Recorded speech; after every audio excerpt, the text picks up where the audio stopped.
The moment Isabella Chen stepped into the marble foyer of the Ashford estate, she felt the weight of invisible eyes judging her worn shoes and second-hand coat. At 23, she had learned that wealth built walls higher than any mansion's gates, and tonight those walls seemed insurmountable. Her mother, Maria, had worked as a housekeeper for billionaire Richard Ashford for 15 years. But Isabella had never set foot inside until now.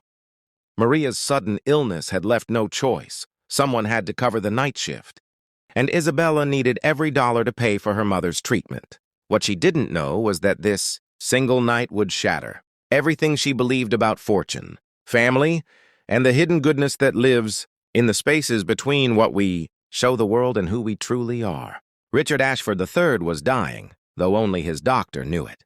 At 68, the tech mogul who had revolutionized cloud computing sat in his study each night, wondering what his empire meant when measured against a life spent building walls instead of bridges.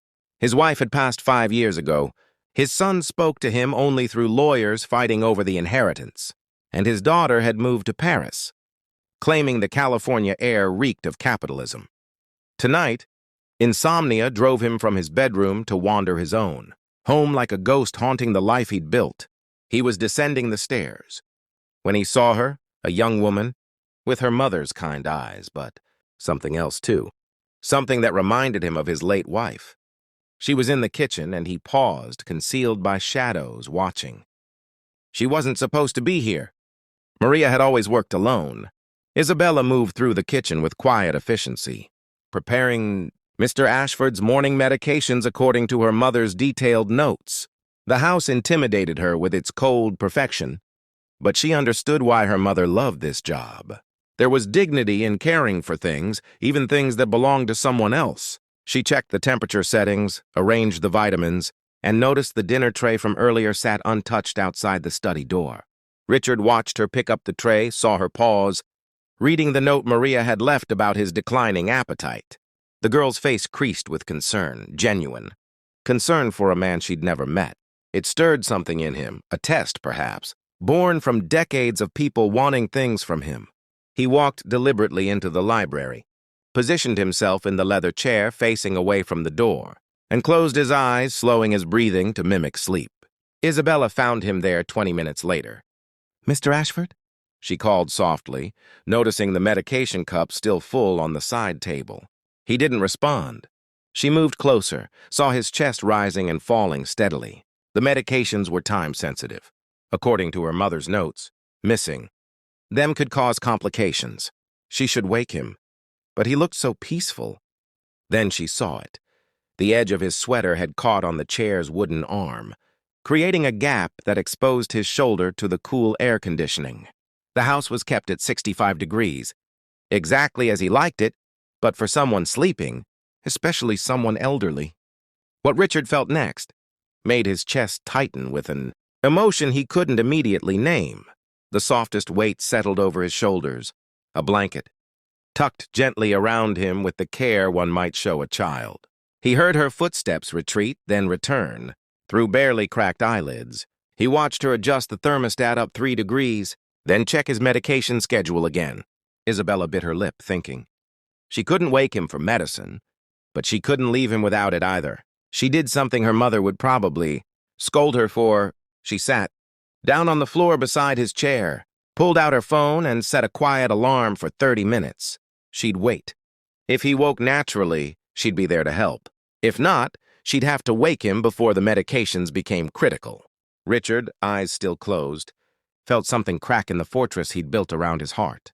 This girl, who had every reason to hurry through her duties and leave, who could have woken him without a second thought, was sitting on his floor, sacrificing her time simply because she cared. When was the last time someone had cared not about his money or his name, but simply about his well-being? 20 minutes passed. Isabella's alarm hadn't gone off yet when she heard his breathing change. She stood quickly as Richard opened his eyes, acting groggy. "Oh, Mr. Ashford, I'm so sorry to disturb you. I'm Isabella, Maria's daughter. Mom is ill, so I'm covering tonight. You missed your evening medications, and they're quite important." Richard studied her face, seeing only honest concern. "You're Maria's daughter," he said slowly. She talks about you constantly. Medical school, isn't it? Isabella's cheeks flushed. Was medical school. I had to take a leave. Mom got sick, and the bills... She stopped, clearly uncomfortable. Your medications, sir? He took them, watching her over the glass of water she provided. Why were you sitting on the floor? She looked caught. I didn't want to wake you. You looked so tired. But I couldn't leave you without the medications either. So I thought I'd wait a bit, just in case you woke up naturally. I'm sorry if that was inappropriate. Richard felt his eyes sting, something they hadn't done since his wife's funeral. And the blanket? You were exposed to the air conditioning. My mother always says people are vulnerable when they sleep. We should protect them, not take advantage. She said it simply, as if it were the most obvious truth in the world. In that moment, Richard Ashford III, who had built an empire through calculated risks and strategic moves, made the most impulsive decision of his life. Isabella, please sit down. I have something to discuss with you. Over the next hour, he learned everything. How Isabella had been top of her class at Stanford Medical School. How she dropped out when her mother's diagnosis came, a rare autoimmune disease, requiring treatments insurance barely covered. How she worked 3 jobs now, sleeping 4 hours a night, just to keep her mother alive and comfortable. How she'd never once complained or asked the Ashfords for help, despite her mother working for them for 15 years. Why didn't Maria tell me? Richard asked, though he knew the answer. Pride, dignity, the same things that had isolated him in his tower. She'd never burden you with our problems. Mr. Ashford, you've always been kind to her, treating her with respect. That's more than many employers offer. She wouldn't risk that relationship or seem like she was taking advantage. Richard stood, walked to his desk, and made a phone call that woke up his lawyer. Isabella protested, confused as he made arrangements she couldn't quite follow. When he hung up, he turned to her with an expression she couldn't read. Isabella, I'm going to tell you something only my doctor knows. I'm dying. Pancreatic cancer, stage 4. 6 months, maybe less? He raised a hand as she started to speak. My son wants my money. My daughter wants nothing to do with it. Neither wants the responsibility of actually running the foundation I've spent the last year. Planning a foundation to provide medical school scholarships for students who have to quit for family reasons. I need someone who understands sacrifice. Someone who puts others first. Someone who, when they found an old man sleeping, thought to protect him rather than exploit his vulnerability. Tears streamed down Isabella's face.